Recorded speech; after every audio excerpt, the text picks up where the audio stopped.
Walt, something's going on in the markets. Uber's trading down 12% on earnings. Aurora's trading down 25% and saying that they're going to delay driver out until April of next year. WeRide, as we talked about, broke its IPO price. Luminar, it continues to go down another 10%. The Road to Autonomy Index is trading down 2.8%. What's going on in the markets today? Not a very solid day. We are recording this on a Thursday on Autonomy Markets. Hopefully things recover tomorrow. All of them have their own individual issues. I think the big macro concern we'll get to later with Uber. But, there was some silver lining in terms of, last week's Waymo's IPO, or excuse me, not IPO, capital raise, which I think there was some reports put the valuation at, 45 billion. That's a nice healthy number. And even on the Google's report, Google's not getting crushed today, like a lot of the stocks that you mentioned. Not a lot of details on what's going on at Waymo, but there was an update on number of paid rides per week, which is now up to 150,000. Last quarter, the update was 50,000. We got an interim thing, I think, because it was a round number in August of 100,000. So steady progression. So Grayson, assuming we're not going to get another mid-quarter update, what do you think the Q4, and when they go on the Q4 earnings call in January, what do you think the rides per week is going to be up to? Again, last quarter, the quarter that just reported this week was 150,000 paid rides per week. 200 to 225,000 paid rides per week. So you are one of those analysts that are just sandbagging estimates because you like the company and you want to give them a very easy miles. That's it. I mean, they added 100,000 from Q2 to Q3. And by your own prediction, they're going to turn on LA in November. Are you still sticking to that prediction? Or does your 200,000 mean that you're coming off your prediction of when LA will be the app open up to everyone? I'm sticking to my prediction, and I'm not saying great quarter, guys. I'm saying that for the record. I'm not doing that. I'm sticking to the prediction that around Thanksgiving that they will open LA. For a very simple reason of having lived half my life in the LA market. Everybody leaves Los Angeles around Thanksgiving, so it gives Waymo time to introduce the product and work out the kinks in a lighter traffic time than normal in the LA market. The other reason why I'm constraining and not over projecting for the market is the vehicle constraint. We do not know how fast that Magna's going to be able to upfit the current JLR vehicles. And from reports that I've been reading and things I've been hearing from the ground, it's going slower than we would assume. So I'm going to stick to the 200 to 225 for Q4. As you look to Q1 25, I could see that number breaking 300, depending on how large of an ODD and how many vehicles Waymo has running in Los Angeles. And then on the backside of that, we should have Atlanta opened up in Q1 2025. So how bad are these supply issues, and where are you hearing this, and how do we do more work on understanding what this is? It implementation? Is it they don't have certain sensors available to them? What is the issue? It's an issue that's overcomable.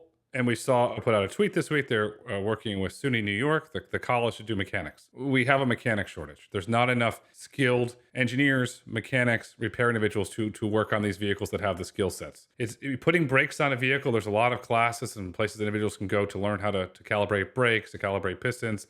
But when you learn to put a LiDAR and a radar and upfit it, that's a technical skill that has to be learned. We really need to increase the workforce around that. And that is the biggest issue right now, is the workforce and the talent to upfit these vehicles. Do we need to increase the workforce? Because Grayson, the stuff that you text me all week is different robots doing different tasks. Maybe we just need to bring in Optimus and have him be the mechanic on this. Or you wanted to go and let's go to the mechanics. Look what Boston Dynamics did with Atlas this week, moving bolts autonomously in a car shop. Perhaps Atlas can build it.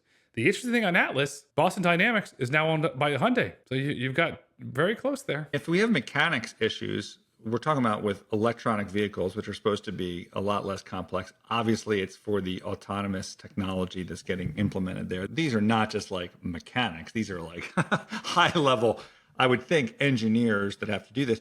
Grayson, how much does, we know we've talked a lot about on this podcast about the actual underlying vehicle that they're using. If you start changing the vehicle and add too many vehicles to the fleet, do you think that adds to the ability to increase supply? Because a mechanic might be trained on a Jag and they don't want to necessarily go to a Zeekr and then whatever new cars gets added. It adds complexity. The biggest issue that will hinder autonomous vehicles in general from scaling is vocational schools. We need to educate, increase the adoption. If you don't want to go to high school and do your typical arithmetic, you can go to vocational school and learn how to service an autonomous vehicle. They're high paying jobs, and those jobs come with stock options. You're not going to incur debt, and you're going to get stock options. So if you go to work for Waymo, you're going to get a dual share structure. You're going to get Waymo options, and you're going to get Alphabet options. And you're not going to incur the debt of a college, and you're going to live a very good life. If you look at what Tesla's done, non-union, they printed more millionaires in that factory than any factory in history because of the stock options. Think about that.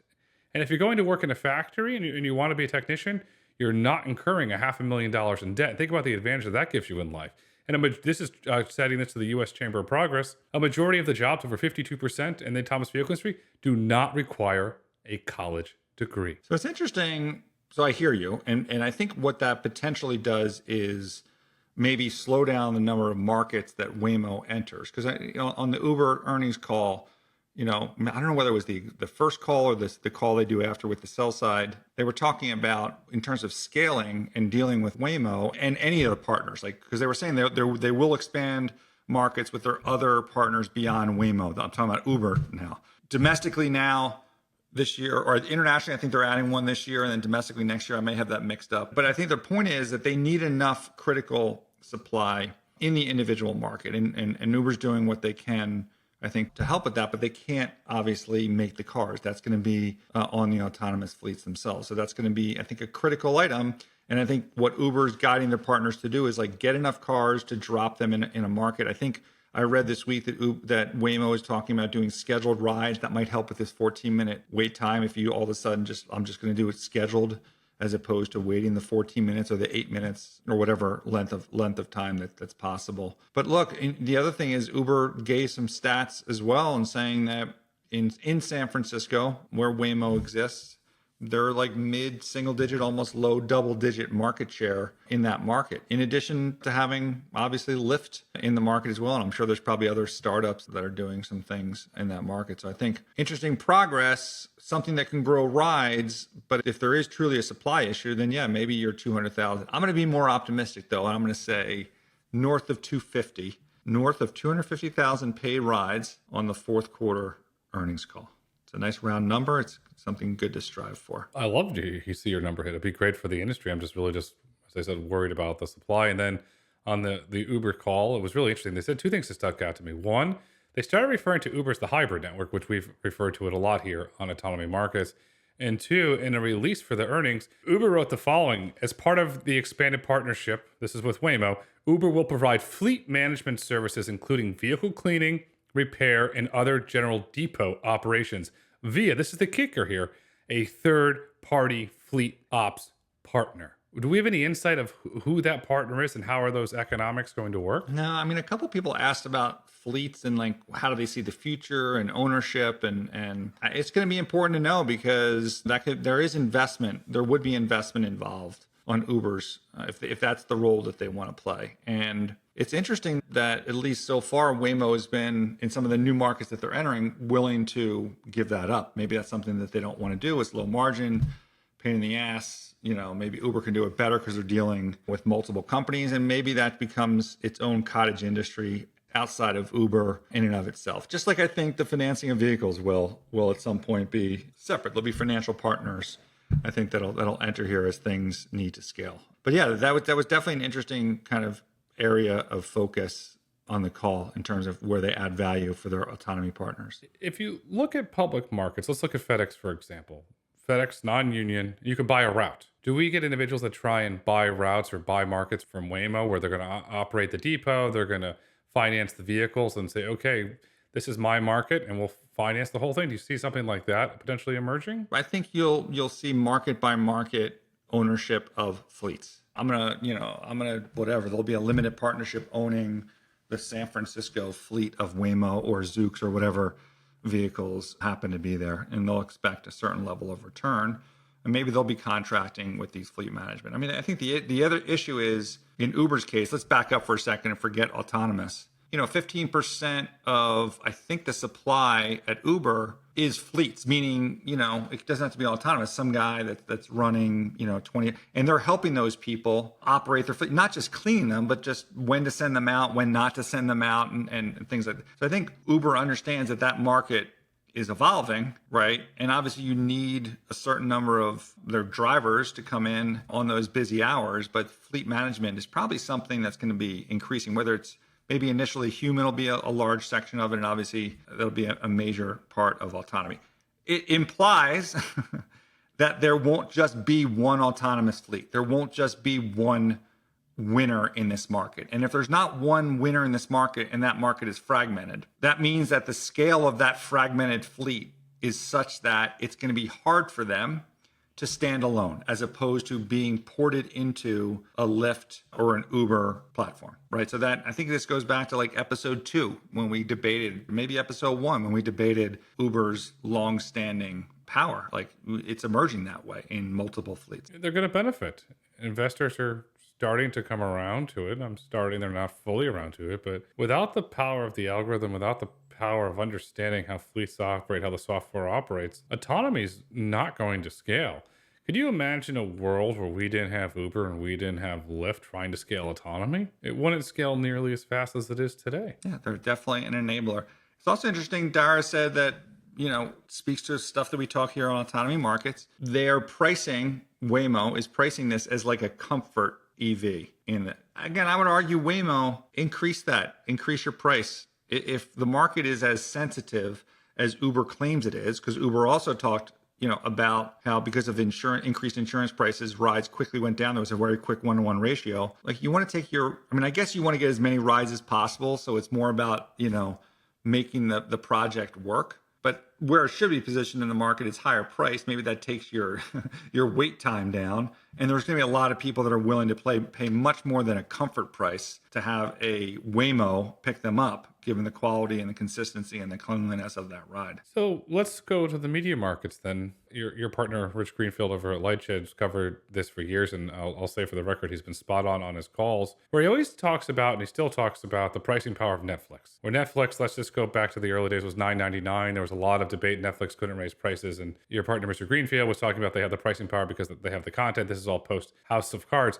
Could Waymo start at that comfort level and then slowly ratchet up the prices very similar to what Netflix did? And we've all seen what Netflix did. It hasn't hurt the stock one bit. It keeps going. And then perhaps Waymo introduces a follow Netflix model again, an ad tier versus a non-ad tier or something? Maybe. I mean, if I'm first to market now and anyone that's driven in a Waymo, I think your strategy is more of an HBO one, a premium service, premium price. Netflix is not that. It's kind of like, I don't know, it's more mediocre in my view, the content. They just have a lot. They hit a lot of different buckets. They create virality based on discovery and the depth of their, but again, this is Rich's world. He would probably disagree as being the huge Netflix bull that he is. But to me, autonomy right now should be, let's grab the high value. But again, there's countervailing motivations here, meaning that like you need a lot of rides, right? So you're still trying to build the system, build the algo, build the acceptance of it. Like,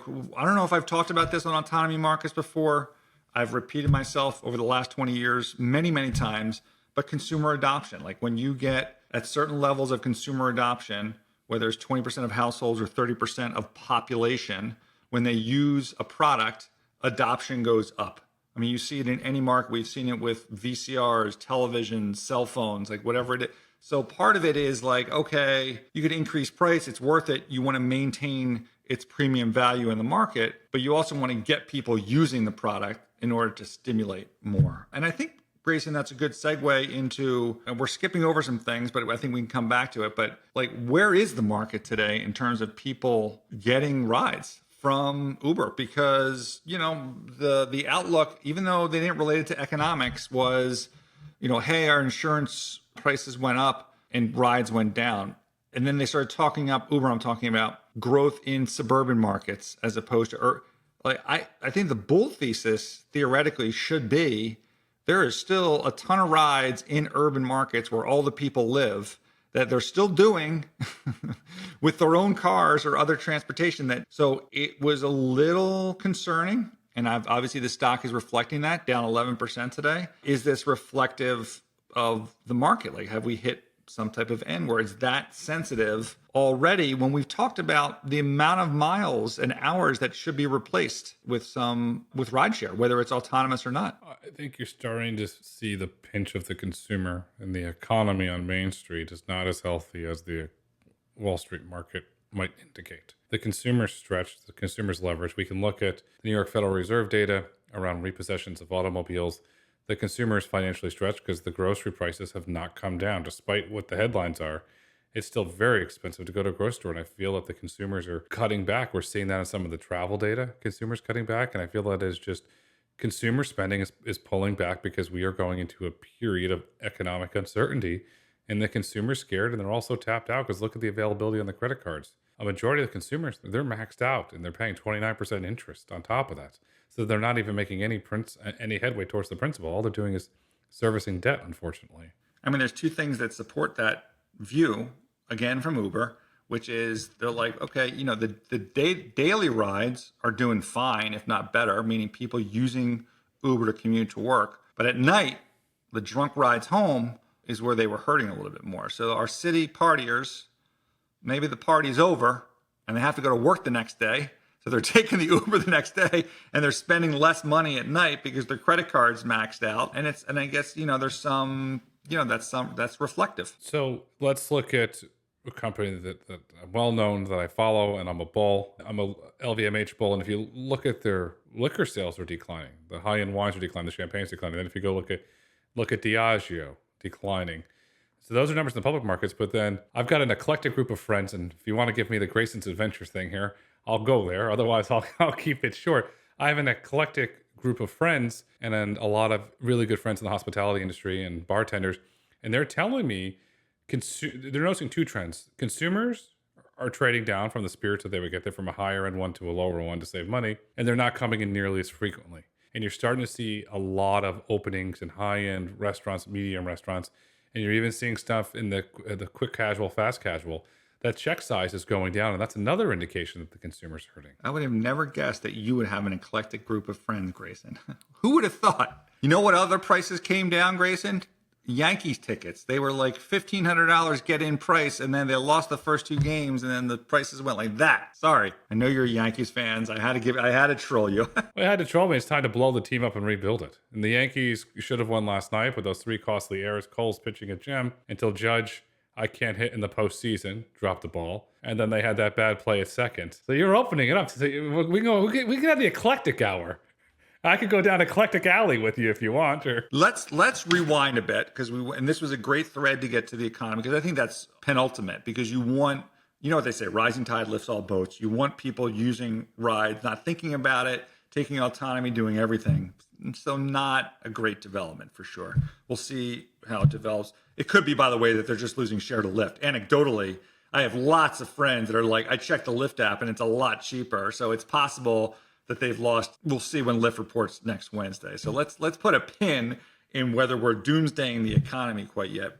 Let's go back to technology because the other thing that I think Waymo kind of slipped in after the earnings was like a white paper, a study, or basically saying that they are researching end-to-end autonomy that is based on Gemini. So which to me sounded a lot like the kind of concept of Wave. And I read the abstract and everything else. And that's what they're trying to do. Like not have modules speaking to each other, but one end to end where the AI is trying to really figure out what's going on. Before we get to the LiDAR aspect, what were your thoughts after reading that paper? Two things. And this was a headline on Autonomy Times this week. One, this is a clear indicator that Waymo's working on Waymo Lite. And I say it's a lighter, more economically efficient version of the stack. Two, we had the co-CEO of Waymo was on a podcast last week talking about that they are exploring licensing. This is in the public record. And then I also feel that the business of Waymo is now starting to change where they're starting to put a focus on costs and economics, where they're going to try and get towards profitability. And I will go on the record here by the end of the last earnings call of the year in 2025, Sundar Pichai will make a comment around Waymo's profitability.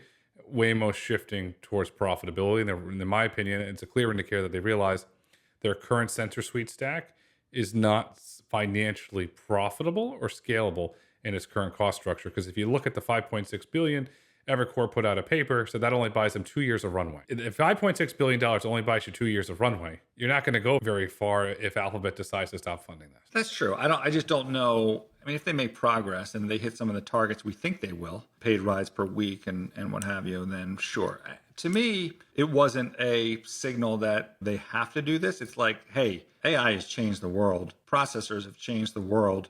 We see what other companies are doing. We better get on this and have our people looking at this. What's interesting, my first knee-jerk reaction was, no LiDAR again. But then if you really read that document, it was not that it was no LiDAR. It's basically that the function of what they built up to this point couldn't process the LiDAR images, whether that was a function of the amount of processing they had or the size of the image or how the interface worked. So it wasn't like that they were communicating that they didn't want to use LiDAR, just that it wasn't necessarily implementable at this moment of, what's it called again? Emma? Do I have that right? Emma, yes. Emma. End-to-end multimodal model for autonomous driving powered by Gemini. The interesting thing on this, I like Alphabet, and I thought for a long time Alphabet was falling behind on AI, but I've always been a fan of DeepMind. I've said that I believe the DeepMind will go down as a better acquisition because they bought it. It was a UK company than YouTube in the grand scheme of things. Alphabet's clearly cracking AI. They're getting it. They're getting the messaging right. They're implementing it. This is if. And I would love to see a scenario where Waymo puts out a test fleet, not saying you put members of the public here so we don't get these crazy notes that we get from time to time. Put out a test fleet and let it run on this end-to-end model powered by Gemini. See what it does. And then perhaps when it meets your safety benchmarks, put it into the field. And then that gives Alphabet another thing. Look at Gemini is now powering vehicles. That could become, I'm just going to go on the record and call it Alphabet Automotive. That could become a licensing juggernaut for Alphabet if they were able to crack Gemini to get a cost-efficient version to license it to the automotive, because you just don't have to do level 4 with it. You can do high-end ADAS, and you could take out Mobileye. There's all sorts of places that you can go with that if this is truly going to be this magical breakthrough that the paper presents the possibilities that it could be. Yeah, I mean, that's certainly ultimately the end game. And I think structurally kind of what Elon has, the vision that he's painted for quite some time. So I don't know, to me, it was somewhat of a validation. Again, not that they're anywhere with this, but in the meantime, like Elon, I mean, obviously he's stepped up his political volume, let's call it. Catching a lot of shade, though, this week in the autonomy world as well. Yeah, I mean, I'm going to read one too, and I'll just say it's inappropriate. Because you get the shade, but you don't live with the product. So if you're going to throw the shade, you should live with the product and experience the product. Which one are you talking about? Well, you didn't say what you're referring to, and our listeners might not know what you're referring to. I'm referring to Tesla. I get called Tesla Stan. You can call me any word in the book you want. It doesn't bother me. No, I was talking about this. I'm going to get there. It doesn't bother me. Call me anything you want. I was a Tesla skeptic for a long time. I believed in the fundamental of the company. And then I said, you know what? I'm going to see. I was reading this thing from Brad Cursor, and he was saying it really blew him away. He thought they cracked it. I didn't believe it, so I went out and bought a Model 3. And that changed everything for me because I've been living with the product for 4 months now, using it on a daily basis, and it changed my whole perspective on it. A lot of these individuals, they get it for a day, or they rent it for a week, and they play and they put out, I'll use the term, misleading nonsense about it. And so you got a guy here who loves to throw shade because he's good. Well, he thinks he's good at it, but I'm saying he's not good at it, but he likes to throw shade here. You've got the former CEO of Waymo out there, John Krafcik. If you're listening or watching, John, hi. He comes out and he doesn't use X. He uses Meta's Threads. Who in their right mind uses Threads? Okay, unless you canceled your Washington Post subscription, you canceled your X subscription, and you went to Threads. I don't know else how you got there. Then he writes the following on Threads. How you even get there? Don't know. And by the way, it's threads.net, not .com. So that just tells you how widely used it is here. And I'm going to quote this in quote. I'm going to quote this in quote just for emphasis. This is the Grayson emphasis. I'm quoting this on quote from they used to call these things subtweets, but now they're so subtweeted that they're on completely other platforms. He didn't go to DJT, the DJT social app. He's on Threads though, right? Just to be clear. But I'm going to give the truth. He's not on truth, but I'm going to give the truth. Okay, just get to it. This is a big build-up. This better be a good shade. Go ahead. This is a good big build-up, and it's bold, underlined, and highlighted, okay? And quote, here we go. It's going to be super hard for E2E only companies, Wave, Wabi, Tesla, to catch Waymo which has the only safely working AI approach in the space and a huge ongoing advantage, Alphabet AI adjacency talent. Okay, so Mr. Kravchuk is right on the Alphabet AI talent. He is 100% wrong, misleading, and flat out false, only safely working AI approach. That's a misleading statement of misleading statements. Okay, so why is that misleading in your opinion? In my opinion, because then you're saying what Alex Kendall's building at Wave is not safe. You're saying what Tesla's building. Well, maybe yeah, I understand. His defense would be, I'm talking about now. I'm talking about and even that, I think it's frustrating to me when people focus on now. We work in the world of technology. It's not about where it is now. It's where it's going to get to and when it's going to get to and the probability of getting there.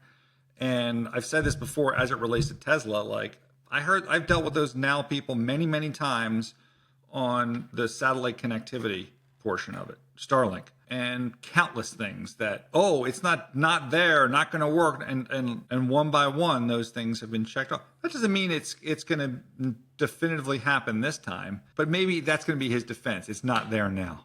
How do you respond, Grayson? Not there now? Why make the statement? Why do it? And then I'm going to tell you something. I'm not a conspiracy theorist, so I'm put that out there for the record. But so Mr. Kravchuk puts that statement out, and then across town at the TechCrunch event, Jesse Levinson, the co-founder CTO of Zoox, he says on stage, and I'm gonna quote him on this one too. Fundamental issue is they do not have technology that works. End quote. In reference to Tesla. How does FSD not work? Let me raise my hand, and then I could give you a whole Trump thing here on stage. Look, this big beautiful rocket came down, and whoa. But I'm not gonna do that. But how do you sit here and say it doesn't work? If it doesn't work, the product wouldn't sell. Consumers wouldn't pay for it. What doesn't work is Zoox. What have you delivered that Elon hasn't delivered? Answer that question. Well, first of all, I'm going to defend those that can't defend themselves right now, and I'm going to try and give them the benefit of the doubt. Maybe what he's saying is, yeah, it works for when you want to drive to the airport, whatever, but for you to actually get out of the driver's seat, maybe that's the reference that he's saying it doesn't work. And again, my quibble would be, why are you talking about now as opposed to, the path that they're getting to, and acknowledge, where they've come from and where FSD was a month ago, 3 months ago, a year ago, and where it might be when we get FSD 13 downloaded to our cars. So I feel your pain. I'm guessing that's the nuance that everyone always provides after they make these salacious comments. But I will say this, Grayson, the other thing I'd say regarding the Zoox dude is, there was a lot of reports this week that Zoox was about to launch some product. In fact, one of Tesla's biggest cheerleaders, Sawyer Merritt, tweeted, "News. Robotaxi company Zoox will start rolling out dozens of its purpose-built autonomous vehicles in San Francisco and in Las Vegas in the coming weeks," the company said today. Now, this goes against what you think is true. Is that correct? It's not what goes against what's true. And I'm going to quote this. This is a public source to the San Francisco Chronicle. They are going to run the vehicles in Soma, south of Market. I've been in the Highlander vehicles. South of Market. Yikes. Yeah. Don't open the doors. And I'm going to refrain. I'm going to behave today. Why would they run it in South of? There's no reason to refrain. Everyone has been to South of Market. Why would they run them there? They have an engineering office down there. Really? That must be way south of Market. I've been there. So they're going to run it for employees only in the South of Market area. Then at Piecyk or in the San Francisco Chronicle, they are going to run them on the Las Vegas Strip. On the Strip. All my sources, and that's what they said in the San Francisco Chronicle. I don't believe that. Every source that I've spoken to, every public document I've read says west of downtown. Okay, that's what I've read. And then they're saying this, but that again, it'll only be open to employees. Then, continuing on the vagueness, at some point in 2025, we will open it to paying members of the public. We'll start an early rider program. Again, a lot of vagueness. Wait a minute. So this is not paying. This is just running. Okay. This is running employees only. Okay. So here's so when we're at CES together, having a wonderful time and learning so much, we will be in a Zoox, don't you think, on the Strip? Because it's that will qualify for. But if it's by January, if it's this year, if this guy's saying it's going to roll out in the coming weeks, then by the time CES is around, they should definitively open it up to the people of CES, no? No, I do not see them opening it up to members of the CES. That's fine. So that'll be your prediction. And then we can go back to Sawyer Merritt and be like, what happened? Because we're going to be, so there'll be a lot of pressure on them to deliver that if everyone's saying that they will do this. Look, even on the Uber call, they were expecting, some level of cars from Zoox. They might have been reading the same news reports that you and I have, but all right, you're a skeptic. I'm saying that you and I will be in a Zoox at CES. I'm going to force you there. You can't refuse to drive in one. I'm going to take a selfie and I'm going to post it with an Autonomy Markets hashtag. I like that. If I'm allowed to go in the vehicle and they'll operate it, I'll go. If you're allowed. Better be allowed. Thank you. It is a great opportunity for Zoox to showcase the technology that they worked on. However, what's the business plan? When does Andy Jassy, because don't forget, Zoox was bailed out by Amazon, and Elon fired back pretty good. This is a quote Elon on X. If he hadn't gotten bailed out by Amazon, his company would be dead already. That is true. They need to change the narrative. They're losing control of the narrative because they hired Ogilvy to be their PR agency, and I'm going to leave it at that. They need to take control of the narrative. They need to tell that story, and they're not delivering that story. So that's why I publicly have called on Mr. Jassy, the CEO of Amazon, to share insights. Sundar Pichai, the CEO of Alphabet, he's on earnings calls talking about Waymo. Where's Mr. Jassy? They're sinking billions of dollars a year into Zoox with seemingly no results. Cruise has had its ups, it's had its downs, and now it's on its way back. But Miss Barra over at GM, she shares updates on the quarterly calls. And look at Aptiv and Hyundai. We get intel from them. They're very transparent about the plans of what's going on. But yet, when you Zoox, you call the IR team, you send a tweet to Mr. Jassy, crickets. Do I have to call the ghost of Jiminy Cricket to get an answer? First of all, I couldn't agree with you more, as we've discussed on this podcast. However, maybe it's going to be actions speak louder than words. I'm Bill Belichick. I'm not going to show you. I'm just going to deliver. So if we don't get in that Zoox together at CES, you'll get on our January 7th version. I don't know, whatever episode that's going to be, 54, whatever, 32. Well, I don't know how many weeks that. You look around. Where's the Zoox? I'm looking to hop in the Zoox. Can we talk about another company that I was hopeful was going to have no drivers in their vehicles, but apparently there's some delays. Aurora. What's going on at Aurora? The stock is down. Good Lord. It's down 24%. I guess there's some delays. What can you summarize or defend them, or what's going on there? So Aurora was supposed to, this was according to their public filings, their business updates, that they were going to go driver out from Dallas to Houston by the end of the year. On their Q3 business review after the market closed today, Aurora informed the market that they are delaying that to April 2025. I had an opportunity to speak with Aurora today, and it is around some edge cases where Aurora doesn't want, I give them a lot of respect, a lot of credit for this. They do not want to take any chances if the technology is not 100% ready. My pushback to them is, please don't give timelines then. I really respect you taking the time to perfect the technology and to do it right, because that's what we all need to do, but don't give the timelines. They say they're on track for April. I wish them the best, and I hope they are on track for April. And I pushed back and I said, why give an April timeline? They said, we believe we potentially could have done it in December, but we're not 100% confident. My concern for Aurora and for the autonomous trucking industry is large. If there is hesitancy around April and they push to say June, one, I think that you're probably looking at a 40% decline in the stock then, a pretty significant decline. And I'm worried about what ramifications that could have throughout the rest of the autonomous trucking industry. Does that start to generate a narrative that autonomous trucking, one, is not ready, autonomous trucking won't work? That's a concern I have looking post-April, depending on which decision Aurora ultimately makes. So let me give you some Wall Street cliches. You gotta under-promise and over-deliver. Obviously, for whatever reason, Elon, this doesn't apply to Elon, although you would look at his stock and flat on the year. So over-promising and under-delivering also doesn't tend to work.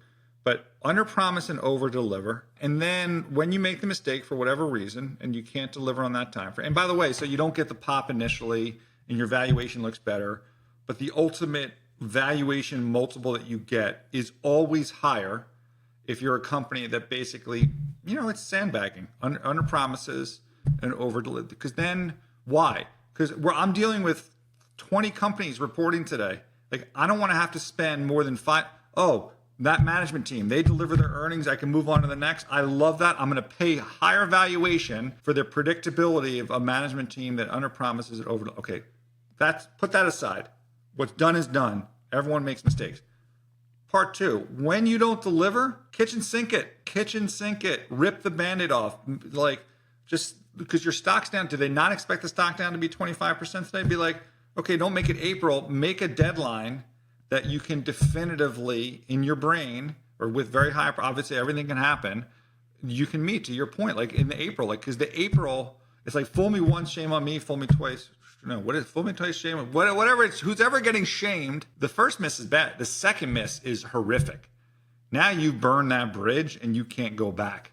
So they put a lot of pressure on themselves, I think, for April with, an institutional investor base. Obviously, there's other investors that may care, but you should kitchen sink it. So maybe you're wrong, and maybe they do understand that, and maybe April is a timeline that they believe that they can execute on. What's your view on that? I like that, but what if they give a more vague statement, just said spring or summer 2025 without, then that gives you a little wiggle room. I hate wiggle room. Give me a date and then beat it. Yeah, companies do that a lot, but that's soft.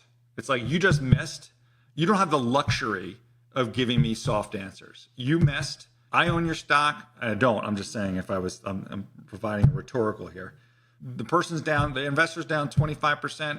Give me a date, and then that I know you're going to meet it. The thing that they did, and I give them credit for this, and we all as an industry are wishing them well and hoping that they beat it. Of course. The April. It'd be amazing if they did it in March or February. It'd be really, really cool. It'd be a positive catalyst for the industry. And they also publicly disclosed that they're planning for 10 fully autonomous trucks by the end of next year. That's a positive. If they can get 10 trucks running, that's big. At least we're getting some numbers to look at that. So does that become the big milestone then? No, absolutely not. No, because we're on to sentence 2 now and sentence 3. And if the first sentence blew you up, you don't care about all the other stuff that may or may not happen. Give me what I need first. Like, that is like, no, the nuance. You've lost that ability to have nuance. Sure, do you want to paint the picture later? But like, you're not going to make money on that nuance now. Now it's more of like, I'm betting on, like, the market's saying they're not going to make April. Like, now you're just betting on whether they make April or not, right? And then fine, then you say, okay, that's my first move. Then the next move can be these other things that you're talking about, 10 vehicles, this, that, the other thing. But no one is going to care about that stuff until you rectify the major thing that is of investor focus in the moment. What if a competitor, they're the only publicly traded autonomous trucking company, a competitor before April came out and started doing multiple runs a day, fully autonomous on Dallas to Houston lane, documented, verified with a major customer? What happens then? Some people would tell you that is a negative because, like, oh, you lost your slot in line and now they're going to, but come on, what you've described is a handful of markets. The market is still wide open. And if anything, what stuff like that does is legitimize the market. And it brings investor interest in saying, like, oh, this can be done. Oh, there is a market opportunity. Oh, there are enterprises, that want to use these types of services. So to me, that's a positive. And I don't think that would be an incremental negative. You want the market to do well. The market is the primary driver here, right? I think a lot of times companies get too focused on beating the other guy, but it's really about the market opportunity. Like, what's Uber's issue today? Is it not one way or another with Lyft? Or maybe it is. Maybe they did lose share to Lyft, but it's, where is the market opportunity for that company going forward? The market opportunity for autonomous trucking is tremendous. It has to be done safely, correctly, without cutting corners.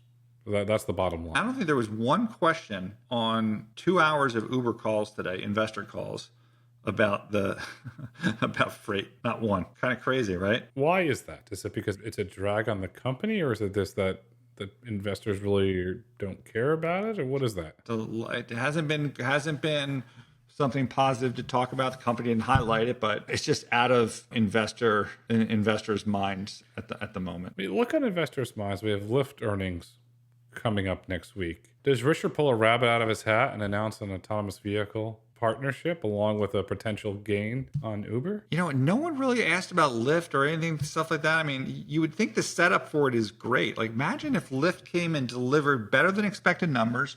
So maybe explaining why Uber missed in some of these urban markets, and some autonomy thing, because no one's asking uber about exclusivity or not, at least that I heard. It's not pressing about it and how that market evolves. I don't know, man. The setup, that stock is off 5.5%. The setup for that going into that, could be, I think it could be fairly interesting if they could pull those two things off. We'll see if that's true. It'd be very interesting if Richard does it. So we have that coming up. Well, also we've got Lyft earnings coming up next week, and I was just peeking over here on the terminal, looking at WeRide. Oh boy, oh boy, oh boy.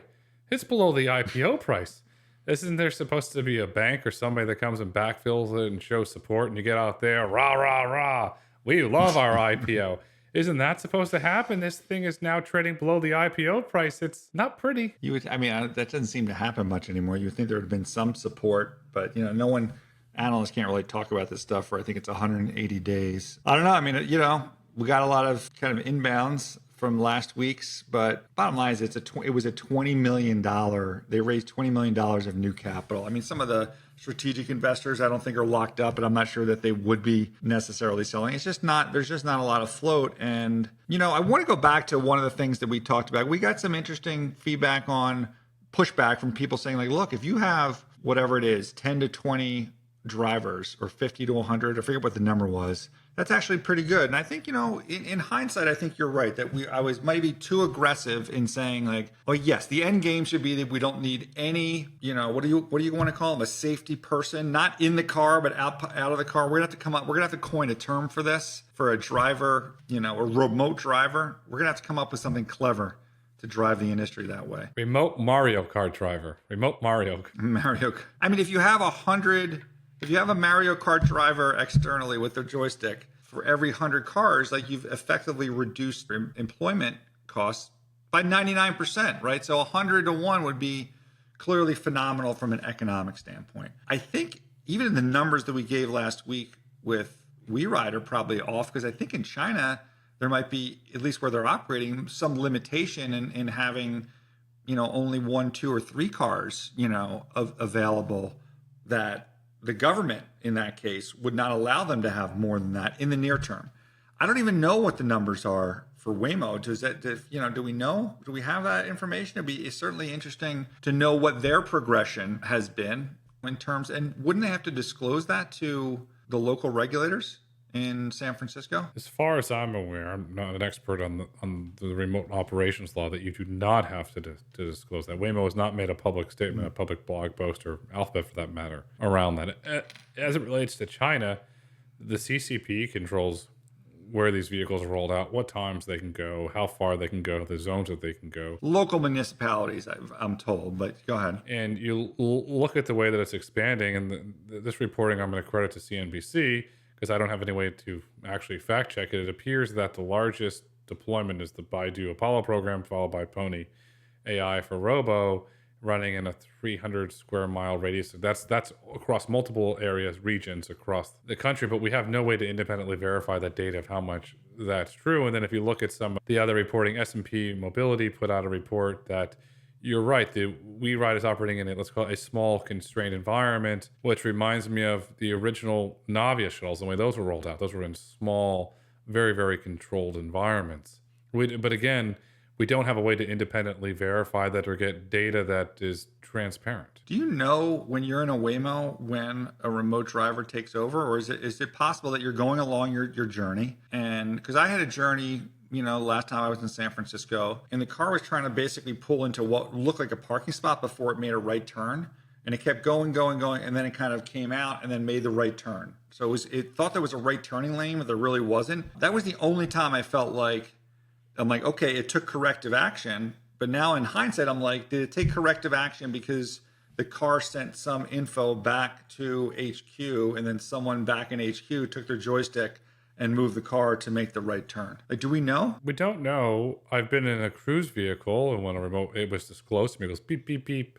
And the person came on the screen, and on the thing is that we were taking remote control. I would hope, a matter of fact, that they would disclose that with a beep beeper thing on the screen. Why though? I mean, if you're just driving along and it's a slight alteration that they need to make, then why would they need to do that? I mean, I don't know. Next time I'm in a Waymo, before I get to my stop, I'm just going to hit the button to talk to somebody and then just ask them. Yeah, ask them. But if anyone knows out there any of these data, we'll obviously be sniffing this out. This is, primary research function to understand these things and then track them. But these are the types of things, Grayson, we've talked about that, if you disclose it, you're open, you show the progress, then that helps to build public trust and government trust to get us to the next step. Without trust, public trust, government trust, investor trust, autonomy doesn't scale. The future is bright. The future is autonomous. The future is scaling profitable autonomy. Walt, until next week.